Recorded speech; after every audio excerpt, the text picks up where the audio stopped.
لا تكذبون قالوا ربنا يعلم إنا إليكم لمرسلون وما علينا إلا البلاغ المبين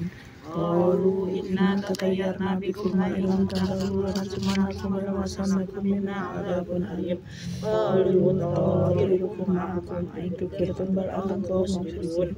وجاء من أقصى المدينة رجل يسعى قال يا قوم اتبعوا المرسلين اتبعوا من لا يسألكم أجرا وهم مهتدون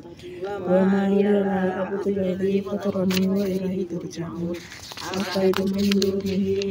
آلهة يولد الرحمن بذرية أن شفاعتهم شيئا ولا ينقذون إني إذا لفي ضلال مبين إني آمنت بربكم فاسمعون ادخلوا الجنة قال يا ليت قومي يعلمون بما غفر ربي وجعلني من المكرمين وما أنزلنا على قومه من بعده من جند من السماء وما كنا منزلين